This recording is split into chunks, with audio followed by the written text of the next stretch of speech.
Tonight we are honored that Mr. Hitchens is here to discuss his new book, Thomas Jefferson, Author of America. Mr. Hitchens will entertain questions on other topics as well. Ladies and gentlemen, Christopher Hitchens.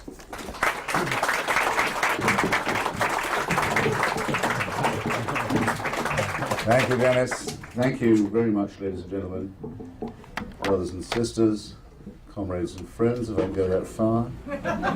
Yes, good. For coming.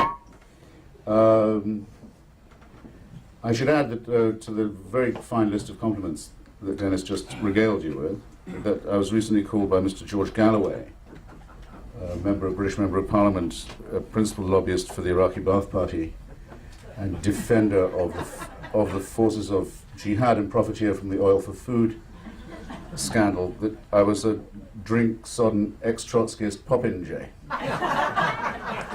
some of which was unfair. There is another saying from Roman antiquity, now I think of it. I think it's from Virgil. It says,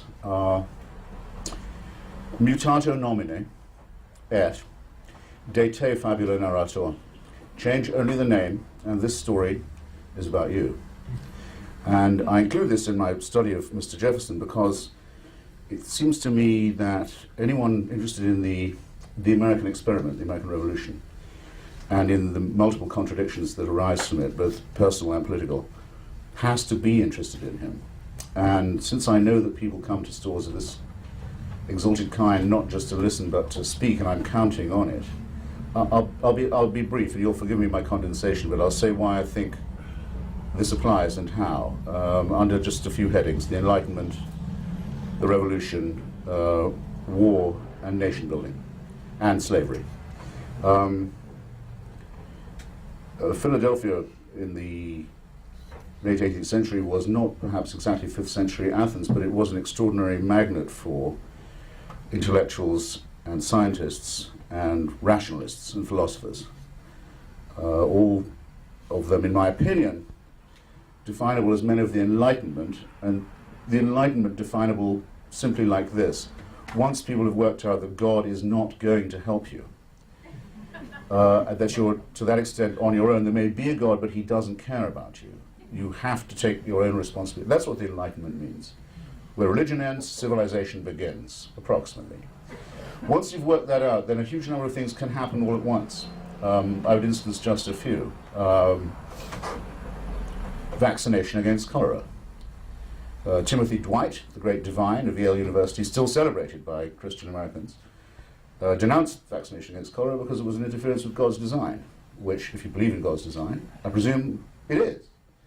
But there were people, Thomas Jefferson among them, who thought, very good idea to bring Dr. Jenner's discoveries and spread them throughout the United States. In fact, Jefferson even helped to work out how to keep the vaccine cool because he realized it lost its potency when it traveled in hot climates. One might instance Joseph Priestley, the discoverer of oxygen, whose laboratory in Birmingham in England was smashed and broken up and burned out by a Christian mob, a pro-monarchist, church and king mob as they called themselves. Looked at the wreckage of his laboratory and thought, I'm going to Philadelphia. They can't shut me up there.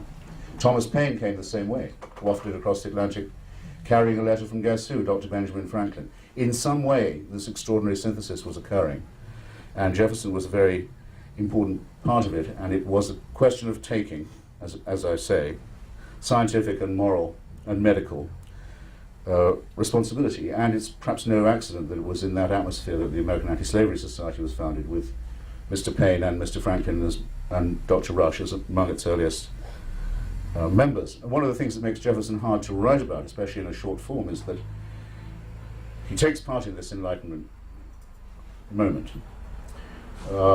Here's one way of putting it, by the way, between parentheses. If you want to be either exalted or depressed, I don't know which it would be. In the American election of 1796, the electorate had its choice between two candidates.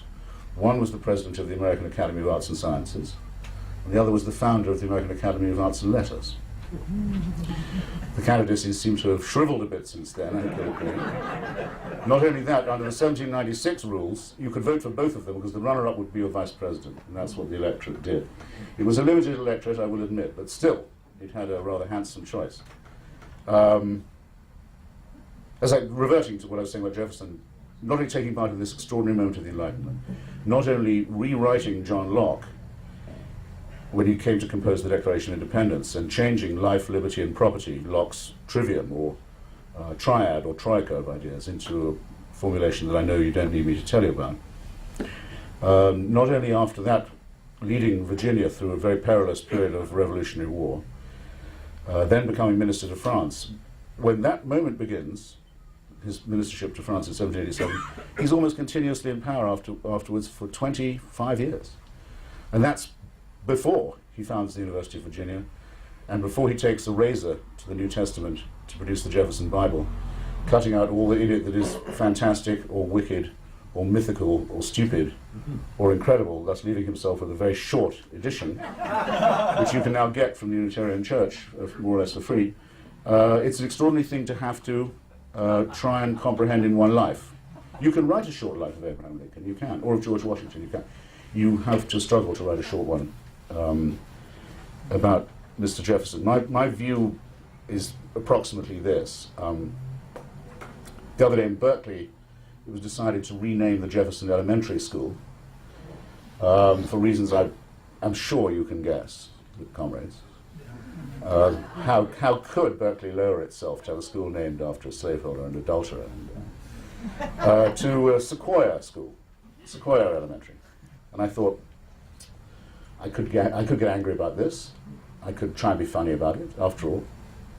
Why not? The trees were there first. It's an arboreal republic. Or I could just say, who cares what they think? It doesn't matter, because there wouldn't be a United States. There wouldn't be a United States extending as far as Bishop Berkeley had in fact imagined it one day would, to the Pacific coast, materialized by Thomas. There wouldn't be any of this if it wasn't for Thomas Jefferson. Which is why I have to quickly mention war and revolution and its awful corollary. Jefferson had what I would describe as an almost Leninist attitude to inter-imperialist contradictions.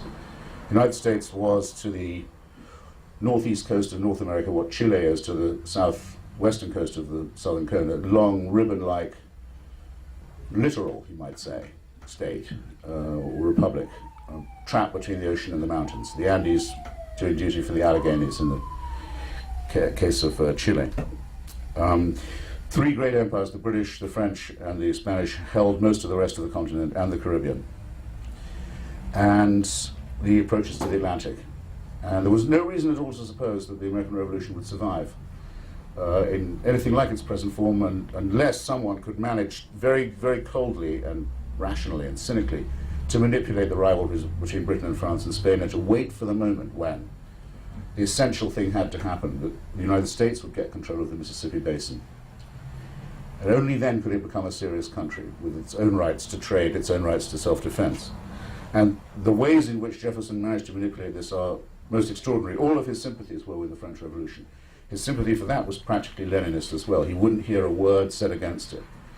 His view was that the French Revolution should be defended at all costs, at all hazards. It didn't matter how many lives it took, it didn't matter how much suffering. There was another republic in the world.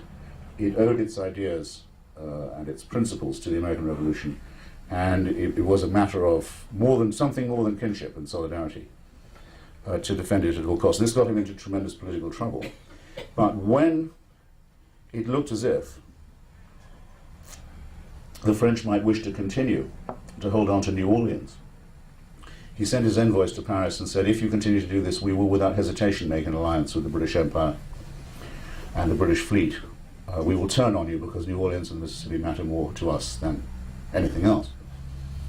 And further charged his envoys with a secret budget with which he didn't bother to trouble Congress to bargain for the Louisiana Territory, and in the end to get it all. And as Henry Adams, who puts it best, phrases it, to double the size of the United States in one day at 10 cents an acre.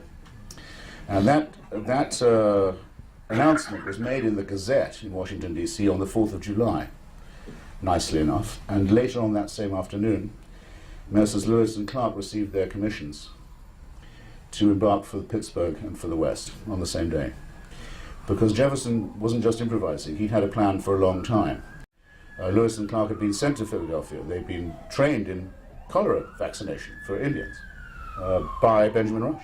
They'd been instructed in map making, in astronomy, in Indian languages, in agriculture and botany of all kinds. They'd been given a thorough Enlightenment training.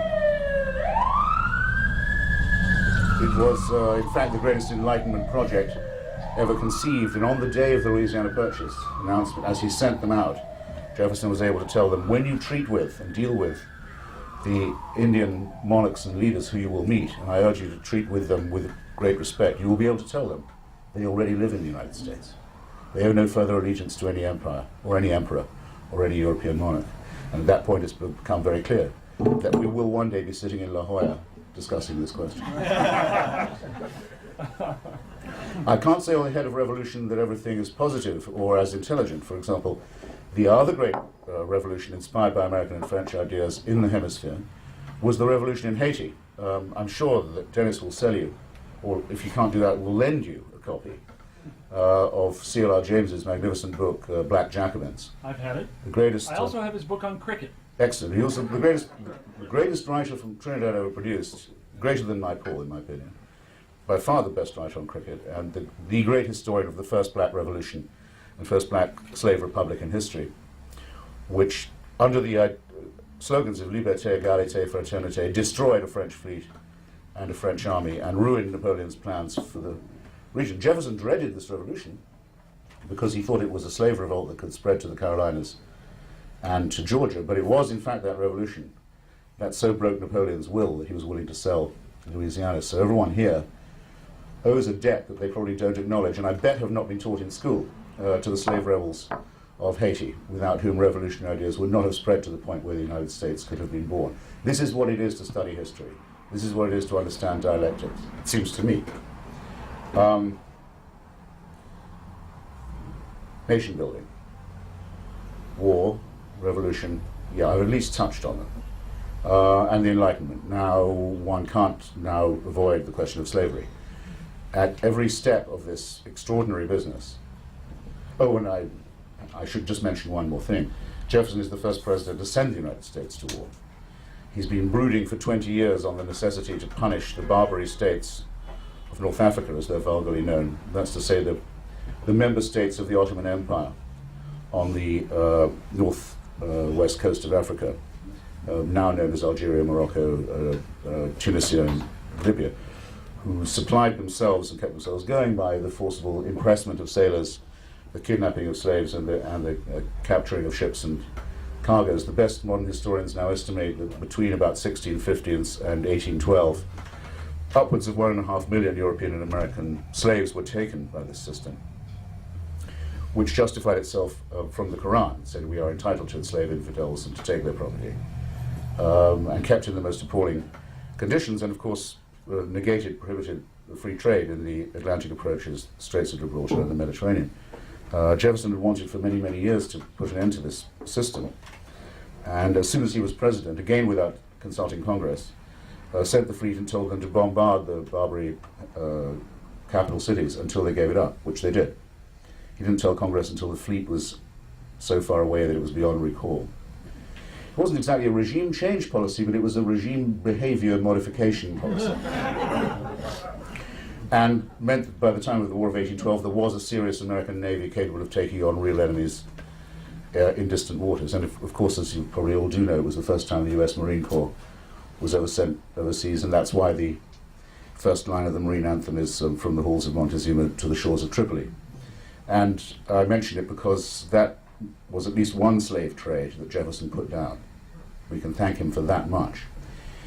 But at every other stage of the career I've just been very, very briefly sketching, the original sin, the taint, the stain of slavery is present at all times. It means that the Great Enlightenment document, the Declaration of Independence, which first says life, liberty, and the pursuit of happiness, and first proposes the idea of the consent of the governed, which is why we can link Jefferson's name to the word democracy, is maimed even as it's being written, because the paragraphs that Jefferson wrote saying that slavery should not be legal in the United States were struck out in committee, because without the slave states of Carolina and the Georgias and the slave traders of Connecticut and New York, consensus could not be achieved. So at the very beginning of the United States, there's an original sin, and the Enlightenment project is negated.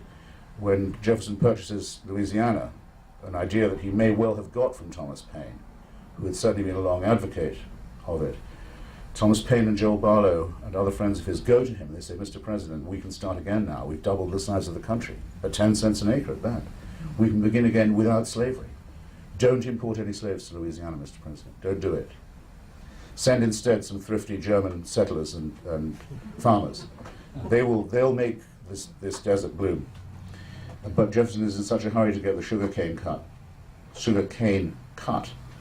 that the sugarcane economy back on its feet to compete with other Caribbean powers. He says, no, we have to have slaves right away. And so slaves begin to be unloaded at New Orleans, and there is no new beginning, and everything is ruined. Just as those who believe that all labor-saving new modern devices were part of the Enlightenment failed to notice that Mr. Eli Whitney's cotton gin was going to prolong the cotton economy and make it more profitable and more labor-intensive and more durable and more extended. So it isn't just that Jefferson fails to abolish slavery, it's that he extends it, deepens it, prolongs it. And because of the new states that are carved and cloned from the Louisiana Territory, gifts to the next generation approximately 50-50 slave and free states, which means that there's going to be a terrible war. And as Mr. Lincoln later was to say, and the war came. It's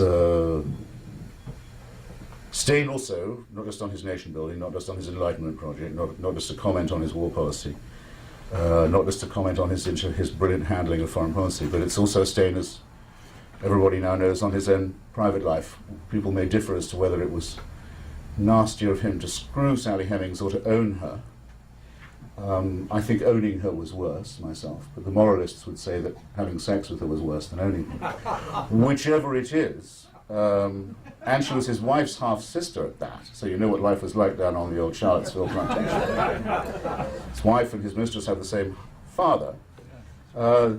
That's why I return you to where I began. The descendants of that relationship now live among us, happily, and as free citizens. The one thing Jefferson never believed could happen. Actually, Sally Hemings and all her children passed as white in the census of 1830.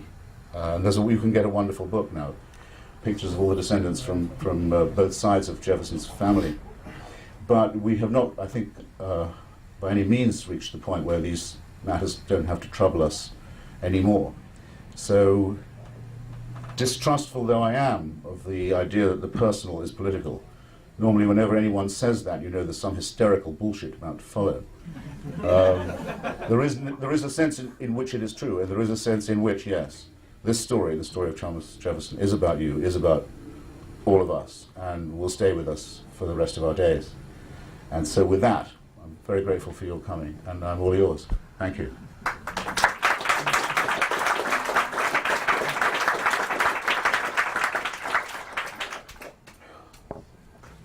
I'm sure there are many questions.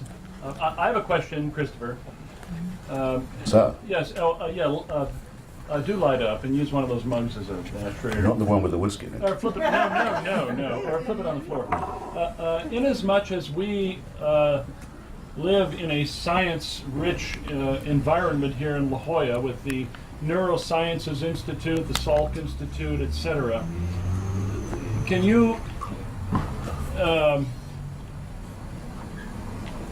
expound to a further extent on the relationship between Dr. Benjamin Rush, Dr. Joseph Priestley, and others in the American Philosophical Society from Philadelphia, and Thomas Jefferson, and Thomas Jefferson's interest in science? Yes, and vaccination. I hope the question was audible to all, was it? Oh, yes. I could ventriloquize Comrade Wills, perhaps, but he wanted to have me say a little more about Jefferson as a scientist, especially given the scientific character and quality of the Greater La Jolla area, and the scientific character of the Enlightenment in Philadelphia. Well, Jefferson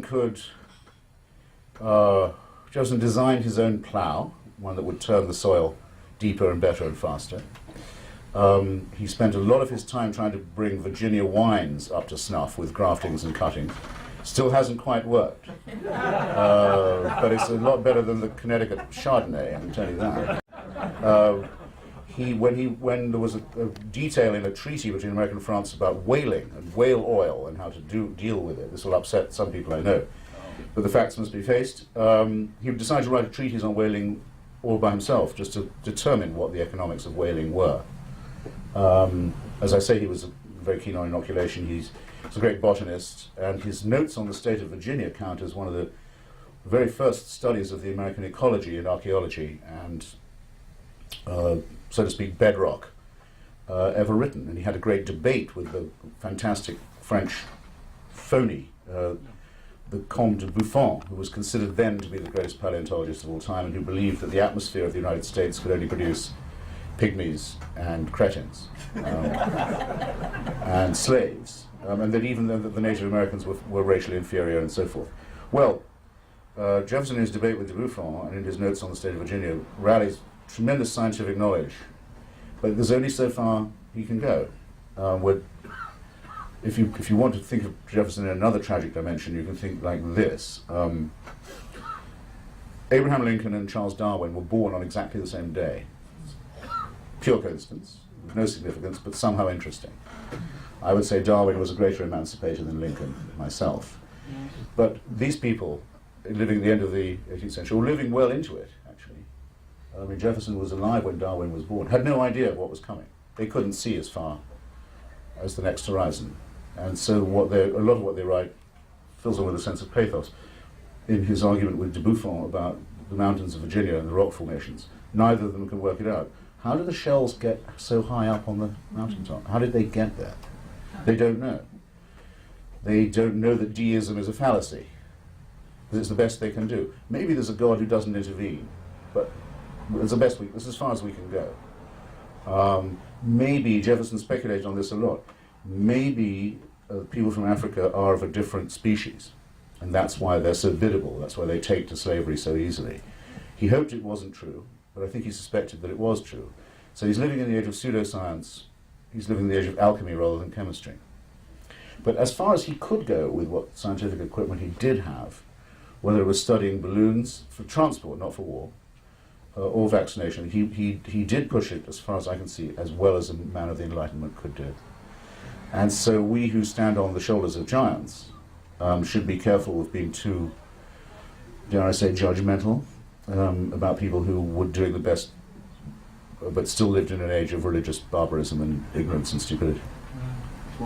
And superstition, and slavery, and madness, and all that people want back now, which is now such nostalgia. I have a question from the Colonel Carlson. I know, because you're unusually fair-minded and well-balanced and never really opinionated, I'm interested in why on earth you tackled Mother Teresa as in the missionary position. And Christopher, I'm sure you give a précis to the audience. I was asked why someone of my natural tenderness and pudeur and fair-mindedness would, and by the way, one mustn't confuse fair-mindedness with objectivity. You know how people often do that in this culture. People say they think even-handedness is objectivity, or fairness is objectivity, or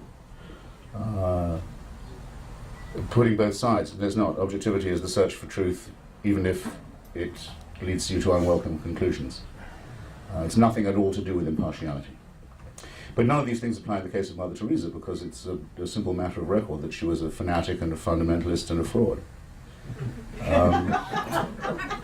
I think probably the most successful confidence trickster of the last century, and responsible for innumerable deaths and for untold suffering and misery, and proud of it. Should I just assert this, or would you require any proof? I just learned We know how fair-minded some people can be. I just learned about John Roger and Charles Keating, for example. Well, Thank you, John. there are two ways of doing it. One is you say, well, if she was so wonderful, how come she went to Haiti at the invitation of the Duvalier family, took money from them which didn't belong to them, had been stolen from the Haitian poor, said how wonderful the situation was for the poor in Haiti, how the poor loved the Duvaliers and the Duvaliers loved them back. How does she get to Haiti in the first place? She's supposed to be in Calcutta. You've got to get all the way to Haiti to praise a regime that is notorious for its wringing of the poor. Oh, she did it because out of solidarity with people who thought like her, and because she needed their money, which they'd stolen, as she stole hers from Charles Keating of the Lincoln Savings and Loan, who gave her $1.5 million and a private jet in return. Pretty good deal, actually, for an olive crucifix and a blessing when he was on trial. He needed a character witness. The court then wrote to her and said, "You've got $1.5 million of the dollars we're looking for that belong to the poor of California. Do you feel like giving it back?" She never replied. She'd written to the court in the first. That's just the fraudulence. That's just touching on the fraudulence. But by the way, if any of what I've just said is true, and it all is, how come you need me to tell you? How come that my profession hasn't enlightened you about this already? How come this woman stands underneath a Niagara of undiluted free publicity for all these years? Ask yourselves. But that's just the fraud. As for the fanaticism and the fundamentalism, look, she said that poverty was a gift from God and should be accepted, should be welcomed. She believed that disease and poverty were necessary for the formation of a good character. And she opposed the only thing that is known to cure, to cure poverty. There is only one known cure for poverty. It's very simple. It doesn't matter whether you go to Bangladesh or Basra or Bolivia. If you can give women control over their rate of reproduction and come back to that village in 10 years' time, everything will be better right away. It's the only thing that works. If you can throw in a handful of seeds and a bit of credit as well, and generally try and funnel it through the mothers and the wives, it will be enormously better right away. But nothing else works, and if you don't do it, people die all the time very horribly, and they have appalling diseases like polio that they can spread to other people. Well, Mother Teresa spent her entire life saying that that solution was impermissible. She waged her entire life making sure that didn't happen. So I wish there was a hell to which she could go, because she has a lot of death on her conscience, and a lot of misery, and stupidity, and ignorance, and dirt, and filth, and disease as well. Poison, a poisonous woman patronized by a poisonous pope, whose national security advisor she was, while they could both breathe. I don't miss them, and nor should anybody else. Religion is the enemy. How much is it going to take to convince us of that? Faith is not a virtue, but if it was, it would be the most overrated of the virtues. No, question right here in front, Christopher. You've written about democracy being something that's highly susceptible to being exported. And, we're trying that in Iraq, and I'm not going to hammer on that. I'm just curious if you have any observations how that should have been done in Iraq. The gentleman asks whether I think, or if I think, or if it's the case that I think that democracy is for export. Would that be a fair praise? Well, no, I mean, you've stated that. Yes. You're right. To which the answer is yes, I do. And then he asks, what about Iraq in that context? Well, how do you think it should have been done? But have I summarized, for those who can't hear you, Okay. would you accept that as a précis of your Sure. question? Well, I don't know of any case where democracy has been implanted except by export, as a matter of fact, with the possible exception of the English Revolution of 1640 and the resulting civil war and the execution of the king and the establishment of parliament. It was reasonably homegrown, but had to be defended against interventions from outside, trying to prevent its spreading, which is the corollary case from the papacy and the royalist powers of Europe, and which is a revolution that is germinal for Thomas Paine and for the American Revolution also, and the Scottish Enlightenment, and eventually the French Revolution. Were it not for the French, the United States certainly would not have had a democracy. It was only the force of French arms that expelled the British Empire from North America. And that wasn't even a democratic country during the intervening. It was King Louis who did that. To the extent that, say, India is a parliamentary democracy, it's not because of indigenous conditions. Simply has to be conceded. Most Indians would concede it. There had to be a collision between an admittedly very civilized and very advanced Indian society and culture, which had never had even the idea of democracy or the free press or the printing press at all, before this germinal process could begin. Western Europe, which likes to pride itself on being the cradle of democracy, would be not just itself a despotism, but would be the cause of despotism in others if it hadn't been bombed to rubble and started all over again by the force of British and American power. There would be no such thing as the United Nations if it weren't for a coalition of the willing that said you can't join the United Nations unless you've declared war on European fascism. And the same would apply to Japan and to many other places. So I'm afraid to say that democracy and export are to be mentioned always in the same breath, because that's the breath that they occur in. My opinion, if you want to hear it about Iraq, is more or less congruent. Coexistence with totalitarian, expansionist, aggressive ideologies in state form isn't possible, which I'm glad is the case, because I don't think it's desirable. It's only a matter of who picks the time of the confrontation. I thought it was nice that just for once, Saddam did not pick the time of the confrontation this time. And the knock-on effects of this in Lebanon, in Egypt, in Libya, and elsewhere, and I hope soon in Iran, have already been very considerable. The implanting of the democratic idea by shock therapy. We might wish it otherwise, but we would only be wishing. Thank you. Sure. There's a...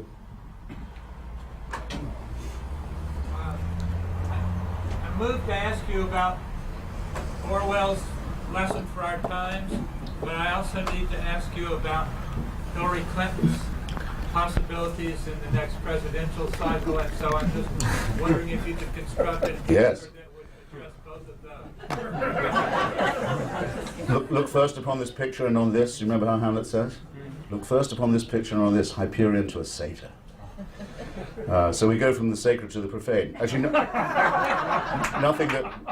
there's nothing sacred about George Orwell. George Orwell is simply a very good example of what intellectual honesty can do, intellectual integrity can do in the hands of one unaided person who never had a steady publisher, a steady job, a steady place to live, was always ill, was always poor, was always censored, but who managed to outlive and to diagnose correctly the three main problems of his time, which were Stalinism and fascism and imperialism. And so that's an imperishable example. People sometimes say, well, what would he have said about Iraq, for example? And I say, I don't know, because he died when he was 46 and would have been 100 a couple of years ago. So there's no point in doing that. I'd love to, but I can't. I can tell you what he would have said about Vietnam, because I know what he thought about European colonialism in Asia, and I've read it, and I've looked it up, and it's very clear to me that he would have been against the Vietnam War. The neoconservatives say he would have been with them. On Indochina, he wouldn't. I can be pretty confident on the as-if in that case. By the way, if I'm allowed a parenthesis, I was at a seminar on biography at the Smithsonian the other day. I was invited to be a participant, and one of the many distinguished people who were there, more senior than myself, Michael Corder, who's just done an excellent book on President Grant, General Grant, in the same series, said, you mustn't ever write a biography in which you say, at this point he or she must have thought, or must have felt, or must have. You're not entitled. And you'll lose your integrity as a biographer, and you can't know it, and you shouldn't do it. And I thought, how right that is. I've nodded at that so many times. But, having just written about Thomas Jefferson, I don't completely agree with this anymore. Because I don't know anything about anything if I don't know what Thomas Jefferson thought and felt when he first saw Sally Hemings in Paris. I know exactly what he thought. I'm not a male or a mammal if I don't know what he thought. What he thought was, maybe for the first and only time in his life, man, there is a God. So no rules are iron, but this one is fairly inflexible. As for Mrs. Clinton, look, after all she's done for us and all she's suffered on our behalf, she feels she's owed the presidency. And, who could possibly disagree? Her life is meaningless if she doesn't get at least a shot. And one can only sympathize. Unless you think, as I do, that people should be distrusted who are running for therapeutic reasons. Because the presidency doesn't calm those demons, as her husband has already proved. Amply. But look, the reason why we have to think about it, and the reason why your question is a good one, is this. What else can the Democrats do? And if that's the case, what the hell shape are we in?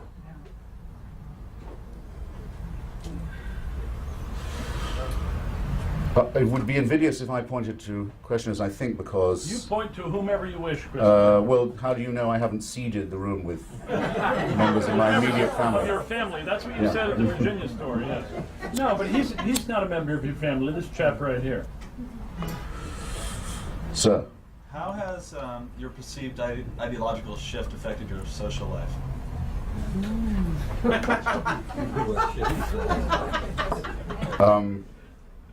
I was asked how my perceived ideological shift had affected my social life. Not much, because I have very few friends, only acquaintances. I've got very little to lose. I don't like most people. I find most people boring.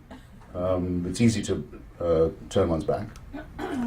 I'm a cold fish, and when it comes to matters of life and death and of principle, I find it very easy indeed to quarrel with people.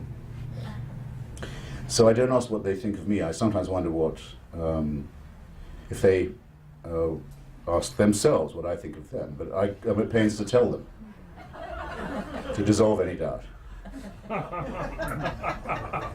So I sometimes wish I had a large family to fall back on. But I was never much of a family values person. So it's really very nice of people like Dennis to invite me out every now and then, so I can meet new people and socialize.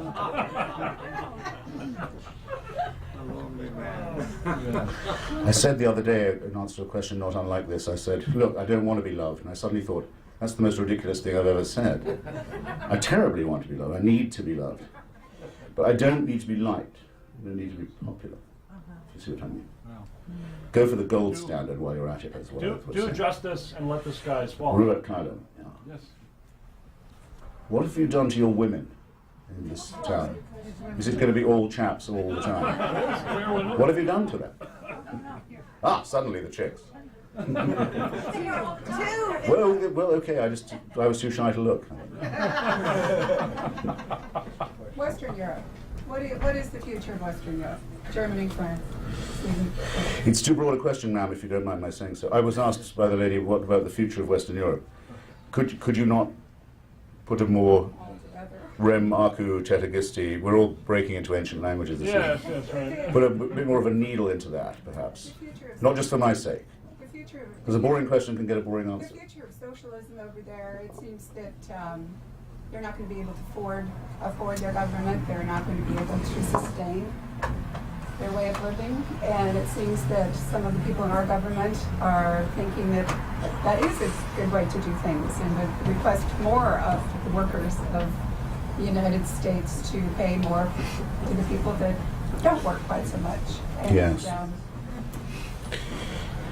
If I can condense the question a bit, the lady inquires whether or not, in effect, the Europeans are paying themselves more than they earn and have got too used to a higher standard of living that doesn't quite justify itself. Well, the big difference, I think, between this will be very general, but between the American and the European model is this, that the United States continues to attract quite skilled labor from all over the world.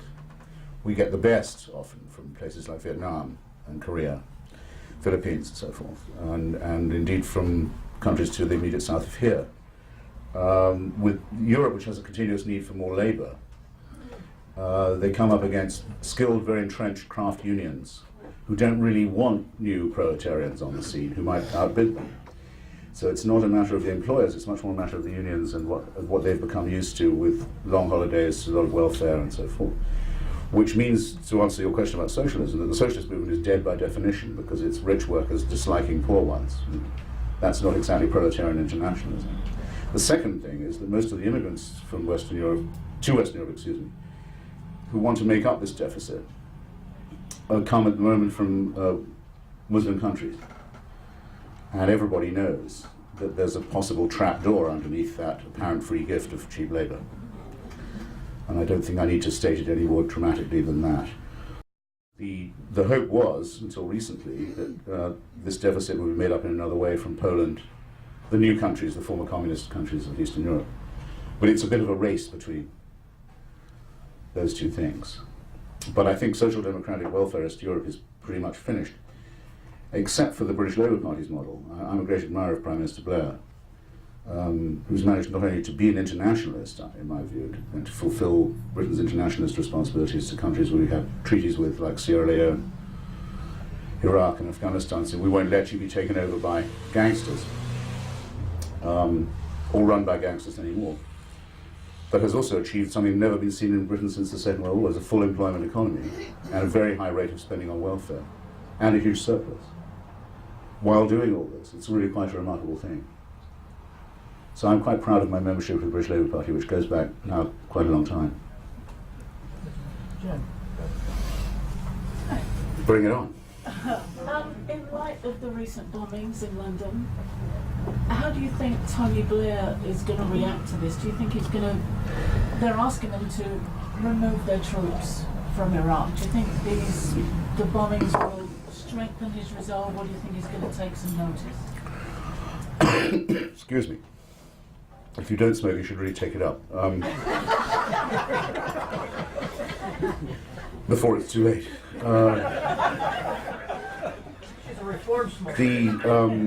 The lady asks me, in respect of the recent atrocities in London, whether this puts Mr. Blair in the position of having to concede to his critics about Iraq. Would that be fair? Yeah. Well, I have to say two things about this. One, I'm completely fed up with reading about the heroism of my fellow Englishmen. I hope you've had enough of it this week too. Plucky London soldiers on, business as usual. The stoic Brits, the warm beer, the chips, those breakfasts, you know. Drink your beer before it gets cold. Is this coffee or is it tea? All that. You know, I can't stand it. I love the old country, and I'm very proud of the phlegm displayed by my friends and family, but I've had enough of it. Especially about how it's so much like the Blitz. I mean, just look here for a second. Throughout the whole of the 1930s, the British stolidly and phlegmatically and stoically lined up to vote for conservatives who were trying to give away Europe to Hitler. They wanted him to do it. When Chamberlain came back from Munich and was greeted by the Queen Mother, the Queen Mum on Buckingham Palace balcony, they all flooded into the streets to applaud. They couldn't get enough of it. They wanted a quiet life. They love business as usual. Yeah, let's do that. And then when it all goes wrong, they get what they've earned for this, then what else can they do but stand still under the bombing where they can't move? It's an island, for Christ's sake. When they could run away, they did. They sent their children to the country. The rich people moved into the well-fortified hotels. You read George Orwell on what it's like under the Blitz, or Stephen Spender, his time as a fire brigade officer. Fire brigade would wait for the flames to die out and then they'd loot everything from the houses. They'd say, well, actually, we don't take children's toys, Squire, but everything else is pretty much fair game. There's always something. It was a disgraceful performance. They blamed the Jews for hoarding goods and for pushing in front of queues. They panicked and trampled each other to get into the underground, which now people would trample themselves getting out of, to get away from it. It was all pretty ghastly. So enough of this romanticization of the English. They had enough of it. But at least there was one thing you could say. Nobody said, well, why don't we give them what they want, the bombers? Why don't we just surrender? Why don't we look for the root causes of their grievance? There was at least none of that bullshit. And there won't be any of that bullshit anywhere where I can raise my voice either. Say it once, hope not to have to say it again. You do not deal yourself a hand in the conduct or formation of British foreign or defence policy by putting a bomb on a bus in Tavistock Square. You do not. Final. Do I have to say it twice? No. Will I listen to anyone who says that we should? I certainly will not. I certainly will not. And nor should anyone else. And the Prime Minister will not do so. And what people ought to realise is that there is indeed a connection between this and the Iraq War.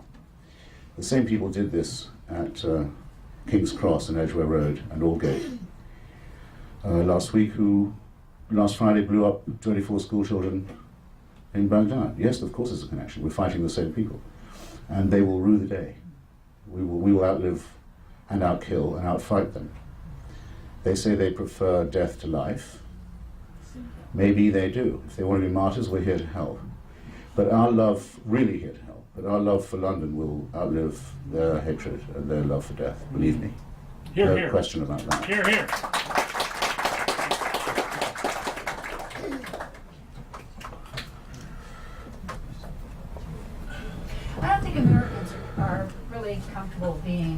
this religiosity on the whole. And my hope is that when Bush passes, I think a lot of this is going to pass, and I think we're going to go back to being the middle of the road country. We've always sort of been, more or less. We swing to the left, we swing to the right, and thankfully to this point, we come back to a middle ground. And I think we're just at a far end of one of those. What do you think? It's been proposed by the lady that if once Bush is no longer president, the problem of religiosity will shrink back to its proper proportion. Well, I don't think that's true. I don't think that religious fanaticism is a problem only under Republican administrations. I know there are many people who do think this.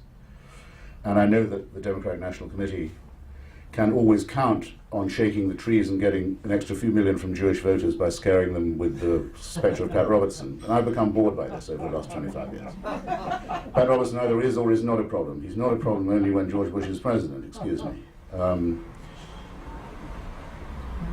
But I really am a secularist. I really do believe in the Establishment Clause of the First Amendment. And I really am an atheist. I really think all religion is poison. I don't think, James Madison quite rightly said, there shouldn't be prayers at the opening of Congress. There shouldn't be chaplains in Congress. There shouldn't be chaplains in the armed forces. We're not going to pay for them to have chaplains in the armed forces. Why should we? Look what happened when we paid for Qurans at Guantanamo. You paid to give Qurans to Muslim religious nutcases. Are you glad you did this? No. What if they hadn't had any? They're supposed to know it by heart, for God's sake. No.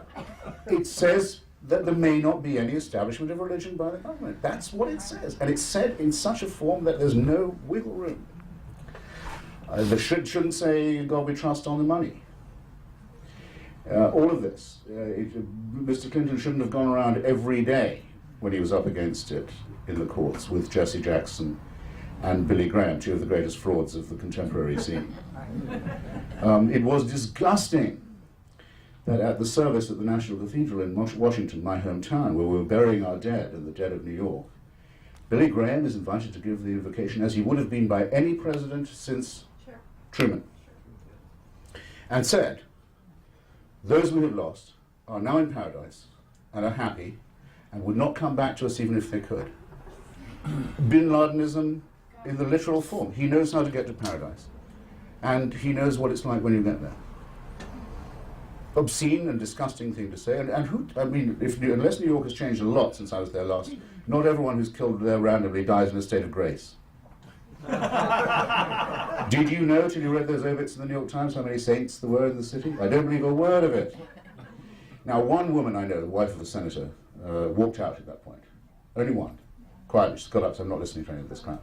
Everyone else said, oh, how wonderful to have Billy Graham to invoke bin Ladenism over the deaths of our brothers and sisters. No, no, no. This is moral suicide. It's conceding them half their point. We will regret it bitterly. This is the occasion for just one thing only, to say the United States defends secularism in its own territory and anywhere else that it's threatened, and counts those people as its allies. Now, Mr. Bush, who you've just reprobated, may be a bloody fool when it comes to saying that Jesus is, I don't know, got him, I mean, this is what I don't understand. He gave up bourbon for Jesus. Okay, I try and always be able to see the other person's point of view. Famous for it, can't do that. But, and he, of course, he said Islam was a religion of peace, which is a ridiculous thing to say, but one knows why he said it. Give him points for saying it. He said it at the mosque in Washington. I was there. I know why he said it. It's still a fatuous remark. But he knows, whether he understands it or not, that the only allies the United States has in Afghanistan and in Iraq and now in Lebanon and elsewhere, increasingly, are the secular forces. It counts as an irony of history. The success of Bush's foreign policy depends on the success of secularism in the Muslim world. And that's why it's appalling to see so many liberals making excuses for bin Ladenism and jihadism as if it was some kind of fucking liberation theology, which it is not. It's the most reactionary ideology in the history of the human race. It means business, it means slavery, it means mass murder, it means bigotry, it means the abolition of culture. And there are people who say we have to understand its deep-seated nature, which we certainly do, but not by apologizing to or retreating from it. The President's got that bit right. Good for him. To that extent, I'm on his side. Oh, Christopher, On the point of secularism, could you speak to some extent on your recent trip to Iran and about which you wrote in Vanity Fair?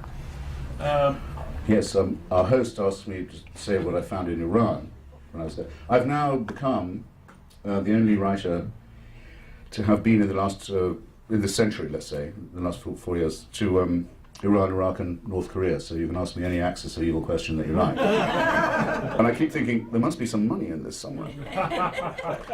But in Iran, there's the most extraordinary state of dual power, really. The mulocracy, the Khomeini-founded theocratic dictatorship, holds the country in trust. It believes it owns Iran and all the people in it.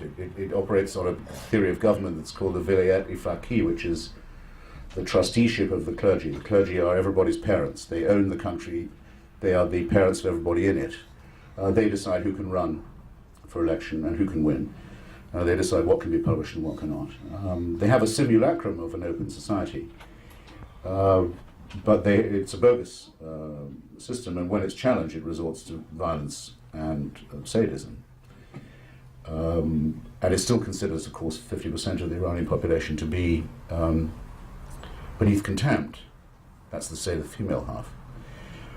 It threw away so many people in its hysterical war with Saddam Hussein by the human wave tactic, the obscene suicide, we love death tactic. This is what it really means in practice. It means you take children out of school and you put them in the front line and you shove them across the minefield towards Saddam Hussein's machine guns, which are not going to be sentimental about children, you know that, to clear the mines and to try and clear the barbed wire. That's what it means. They lost maybe 1.5 million of their kids that way. At the end of which, they had to admit defeat, discover that God wasn't on their side, which I could have told them. But did they listen? No. And to say, well, we'll pay every woman in Iran an extra several thousand riyals because they have an oil price that allows the subsidy of a great number of things, if they'll have 3 or more children. So they got a sudden, they're back up to population now. And it's what I call the baby boomerang. Because the children who were born at this time, and who are now, we think the best estimates are that about 50% of the Iranian population is under 25, all hate the mullahs, hate them, and hate the ghastly rule that they, so the regime that spawned them is being turned on by them. They all want to live in California. They all have satellite dishes. They all know what's going on. They all want to read, they want to travel, they want to be able to hold hands with someone who isn't an immediate relative. Because if it's not an immediate relative, you can be flogged right then and there. Or hanged on a crane. Or hanged on a crane, or, if it's really serious, and if you're sentenced to death, as you may know, Islamic juridical law says you cannot be sentenced to death if you're a virgin. So they rape them before they hang them, so they're not virgins when they hang.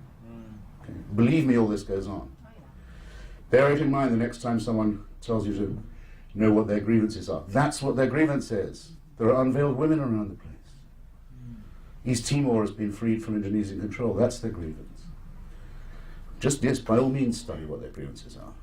And bear in mind what they, if you wonder what they have in mind for you, see what they've got in mind for Iranians. So, this is going to be a big battle in Iran. Well, there's going to be tremendous tussle there. And once again, I believe that the President has declared in advance that we're on the right side of it, and should be praised for doing so. A question for This gentleman, I promised I wouldn't do it, but he's really had his hand up for an awfully long time. Well, I've been curious all day. I was thinking about asking you what your thoughts were as a historian and a scholar about the state of human intelligence. Do you think it's getting better or worse? Well, given all your subjects tonight. I mean, I'm hoping for the artificial, because the real is pretty disappointing. Can you give a praise? Just as I have a fetus in my own freezer waiting for the stem cell, I'm holding out for stem cells. Anything, it's like people saying, the Catholics say we're against artificial contraception. Yeah, the one that works. Artificial intelligence might be that good. I only say it's possible. We are a very poor species as it happens now. I mean, anyone who examines themselves with any honesty has to know that the theory of evolution is correct. Not every theory, there are several theories. It's not true to say evolution is only a theory. There are many competing theories of evolution. We know that it occurred, though. We just don't know exactly how and why in each case. But our prefrontal lobes are too small, much too small. That's probably the birth canal, I'm very sorry to say, for those who like their birth canals tight. For which I think there'll always be a demand. Were there to be looser ones, the skull could have a chance to improve. Prefrontal lobe is too fucking small. Okay? The adrenaline gland, by contrast, is much too big. We don't need that much adrenaline anymore. We don't need the fight or flight. We're equipped for far more adrenaline than we need. The oppositional thumb is a bit of a sort of hand job. It's all very disappointing. The urinary tract don't start. All of that. So we're very imperfectly evolved mammals, but we have all we've got is the poor candle of reason and irony. But until we stop being afraid of death or the dark, we will, I think, continue to be very primitive. And the moments of enlightenment will be very few and very vulnerable. And so we should cherish the ones that we do have and not allow them to be trampled upon by barbarians and Philistines and creeps and pukes and kindred cattle. It's important. Who's next? I have a question. Question? Getting back to the Jefferson book, I've read some articles by a few historians, and they speculate that Jefferson was an atheist. Do you concur or disagree, or what are your thoughts on that? Gentleman wants to know if I think Jefferson was an atheist. My answer is provisionally yes. I mean, I've already given you the warning, how biographers mustn't do this. He never said he was. He would attend public services, it's true to say. But he was a politician at the time. There was no way of not doing that. He defended Thomas Paine, who was under great attack for being an atheist, but actually Paine wasn't an atheist either. Or didn't say he was. Again, it was going a little further than anyone dared. Or, in pre-Darwinian times, than anyone quite knew. When he's dying, which I think is the test, as the Christians of the time thought it was a test, we certainly know he wasn't a Christian, because he said that he faced his extinction with neither hope nor fear. Now, if you have neither hope nor fear, you undoubtedly are not a Christian. No man of the cloth was allowed anywhere near the bedside. And the headstone, the obelisk, which you may have seen at Charlottesville and elsewhere, reproduced, very specifically says only that he wanted to be remembered as author of the Virginia Statute on Religious Freedom, of the Declaration of Independence, and founder of the University of Virginia. I didn't think anything else is worth mentioning. I would say that's the gravestone of an unbeliever. There is also a letter which I think I quote to a nephew of his on a reading program on how to educate yourself. And he says, you must study all the religious texts, and if you find that you think there is no God, be willing to accept this and let it make you happy. And if you find that there is, I wish the same for you. Which means that he thought it himself. Must have, in order to be able to write that. He must have come at some point that allowed himself to think the heavens are empty. Well, this is empirical on my part, but it's very, very rare for people who've decided that it's untrue to go back. Extremely rare for atheists to reconvert, or to convert, or to become believers again. Once you've gone there, you can't. There's really no going back over that bridge. So that he was not a Christian is beyond doubt. That he was absolutely against any state sponsorship of any religion of any kind is certain, and that he died without any hope of outliving his body, I think is reasonably sure, yeah. I have a question from the Edmund Burke Scholar in the back. Quick question then. Why the Jefferson Bible? Well, I'm asked in that case, why the Jefferson Bible? Well, oddly enough, it's proposed to him by John Adams, who says, why don't you tackle this question of the New Testament? And so Jefferson takes the view that, as does Thomas Paine, that Jesus Christ, the Nazarene, assuming he ever existed, was at least an exemplary human being, whose precepts were as far as they can be understood, admirable ones. He cuts out anything that's inconsistent with that. Well, you can be an atheist and believe that. In fact, I know a number of Muslim atheists whose initial way out from the poison of Islam was to notice what a horrible figure Muhammad is, even as adumbrated in the Quran and in the teachings. Constantly interested in getting married to younger and younger girls, the latest one being 9. Always laying down the law on how much spoil and plunder you could take. Very acquisitive, very greedy, very ambitious. Unattractive. Many Muslims think, well, why is this guy the messenger of God? Some of them get out by means of Christianity. They say, well, this Nazarene fellow, who's also mentioned in the Quran, doesn't seem to have wanted anything for himself. Doesn't appear to have been greedy, or acquisitive, or a sexsmith. Now, all of this is totally meaningless to me, I should say. I don't believe a word of any of these texts. But if you're looking for a handhold, and you're not quite ready to let go of faith, but you're willing to let go of dogma, that's one way it can be done. And so the belief that Jesus of Nazareth was not necessarily all that bad a guy, it was consistent with believing that he wasn't the Son of God, which of course he was not, because there is no God to have a son, and you know all that. And virgins don't conceive or give birth, and any more than statues weep or bleed. And that was basically Jefferson's position. The Edmund Burke scholar has a follow-up. Go ahead, John, fast, quick. But even that, by the way, even that he wouldn't allow to be published in his own lifetime. Which gives you an idea of how political he was. He was extremely political, very calculating. So this is what I think, but I'm sure not going to let everyone know that's what I think. So if he wouldn't even go that far in public, imagine how far he went in private. John, what is your follow-up? Fast. Just a follow-up. I mean, the question is about how he acted it. I mean, you described it as he removed the stuff that, was offensive to reason. So is what remains sort of available to reason, that the reason can assent to? Is he set up as, sort of spirituality that doesn't require revelation? Sort of a Kantian view that he set up? The questioner thinks that he has me in a pincer. And to some extent he does. I mean, at least he would if I was Thomas Jefferson, because Jefferson is indeed trying to have it both ways. He's saying, look, there is ethics in this, there is morality, but it's also overlaid by superstition and myth, and so forth. One wants to kind of cleanse it from that, which is what Protestants have always tried to do with Christianity. Jefferson, in fact, said that he believed Unitarianism would become the main faith or the main allegiance in the United States. He was wrong there.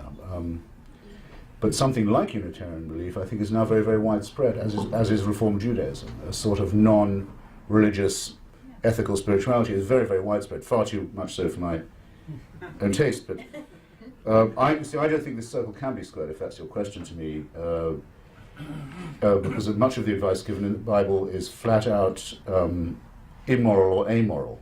Just to take only the New Testament, you aren't allowed to take make form of judgment on anybody, condemn them unless cast the first stone, in other words, unless you are yourself without sin. Well, that's ridiculous. On that basis, you couldn't indict Charles Manson. You'd have to be a sinless, virtuous person yourself. It's obviously not true. It's obviously an immoral thing to say. So is the idea of taking no thought for the morrow, no saving, no thrift, don't worry about your family, don't do any savings, don't think in any continent manner. There's no need for that. Now, that is obviously advice that, if taken, would be lethal, and as offered, is immoral.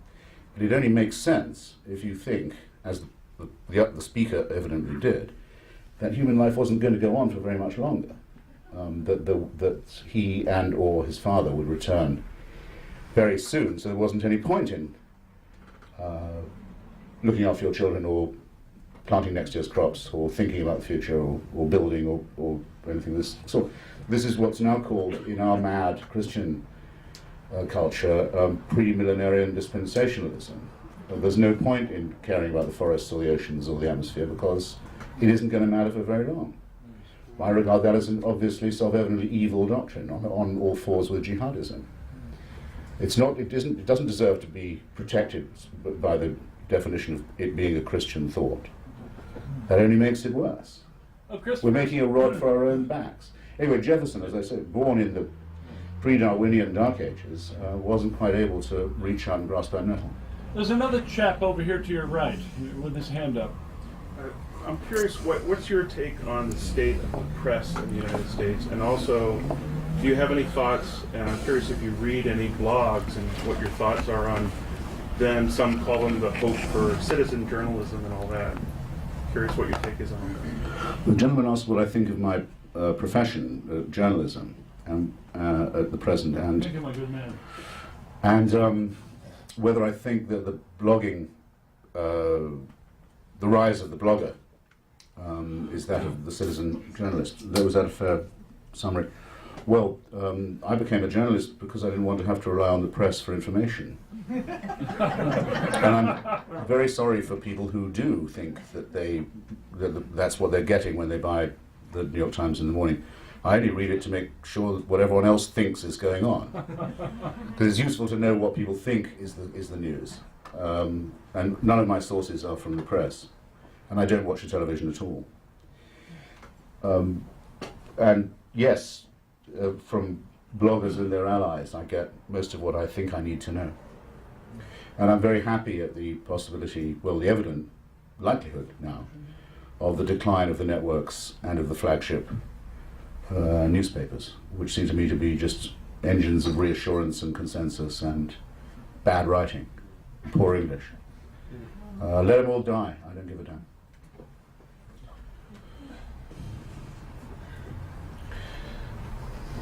I don't understand the United Nations. I don't understand what goes on with them, how much power they have or don't have, how necessary they are or not. What role do they play? The lady is flummoxed by the role and nature of the United Nations. Wants to know how they do this, what role do they play, what goes on there. Look, you're not alone. I mean, who here has seen Hotel Rwanda, for example? Good. But if you haven't seen it, you ought to go.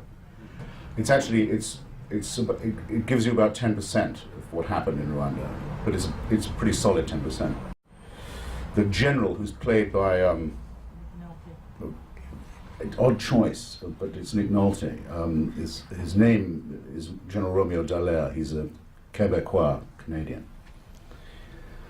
He'd found out through sources among Hutu Democrats and others exactly the date of the Hutu massacre of the Tutsi and the Hutu Democrats was going to occur, where the assembly points were, which churches and pulpits, and which radio stations and so would be used to call people to the assembly points and dish out the machetes and all of this. Not just machetes, by the way, that's a cliche about Africa. These are fragmentation weapons as well, on which Rwanda had spent most of its budget for genocide. He called up the UN. He said, we have a very small mission here, but we know what's about to happen. If we tell the government what we know, and if meanwhile we double the size of the UN force from, say, 250 to 500, we have a chance of putting them off doing it. They might wonder if they were going to get away with it. Those faxes, which I've read, landed on the desk of Kofi Annan, who threw them away. Mr. Clinton instructed Ambassador Madeleine Albright, as she then was, to veto the resolution that was put into the UN by the Czech Republic, calling for a strengthened UN force and a warning to the Rwandais genocide regime. It was vetoed by the United States. Then supported a French intervention, military intervention, which was on the side of the genocide forces. I mean, I could go on about this. In May of 2003, if Saddam Hussein had still been in power, guess what government would have been the chair of the United Nations Special Committee on Disarmament? Iraq. Saddam Hussein would have been appointed the chairman of that, as Libya had appointed the chair of the Human Rights Commission. It's gone too far. They let down Bosnia, they betrayed Bosnia. They betrayed Rwanda, they betrayed Somalia, they abandoned Iraq. And the countries with extreme self-interest in these situations are allowed to veto efforts at rescue. So the best UN people that I know believe two things, basically, if you want to think about reform at all. It's a very long subject, but first, that the permanent 5 members of the Security Council, that's the coalition of the willing, the countries that declared war on the Axis, which could veto the membership of any country that didn't join, didn't declare war, which is why Spain, for example, wasn't allowed to join the UN until the 50s, or Ireland, because they hadn't declared war on Hitler. And this permanent 5 is a farce now, because it used to be basically Taiwan, the US, Britain, Russia, and France. It should be expanded at least by 2 members. I would say India would be the most obvious one. A democratic, pluralist, secular, multi-ethnic country with a huge economy and a great civilization. And either, I would say, South Africa or Brazil. Don't know. But one of those, at least 2 of those 3. And a veto should require 2 votes, not 1. No one country should be able to veto all the other. That on its own would be a great thing. As it happens, though, in my opinion, the United States is the only one that represents the unspoken for. But only the United States ever gets called unilateralist. I mean, the day I read the word unilateralist in the same sentence as the word Chirac in the New York Times will be an interesting day, but I don't expect ever to see this. And France bombs West Africa every day and invades Ivory Coast without even telling the UN, let alone asking. Explodes atmospheric and nuclear weapons in the Pacific, shoots and blows up Greenpeace vessels that protest about it, uncondemned, and sent a military expedition to Rwanda on the side of the genocidaire regime, unpunished, and is described as, but the French, the Europeans, take this more broad and general and mature view, while Mr. Bush and his people are unilateralists. Don't believe this stuff, don't be believing it. Take it from a European. There's no reason for American masochism on this point. This was to, for once it was decided, let's enforce the resolutions for a change. Let's put the offending government in the frame for a change. Let's give them a cut-off point for a change. Let's mean it for a change. And everyone grizzled and whined. They still do. This is masochism. There's no need for it. Christopher, maybe a couple more questions. There's a gentleman to your right in the Even won this TV poll the other day for the greatest American president, which was a profound shock to me, but not a surprise. And so we realize how hazardous this enterprise of evaluating recent immediate history is. I think, if you asked me, I'd have to free associate somewhat. I'm a great critic of Winston Churchill, and especially of the American cult of Winston Churchill's personality, and I have an essay in Love, Poetry and War available at fine bookstores everywhere about why that is. But there's no question, when you've been through everything you can say against him and his terrible record in India and Ireland and in the First World War and everywhere else, that there's something, if the word historical figure means anything at all, whether it's Professor Elton or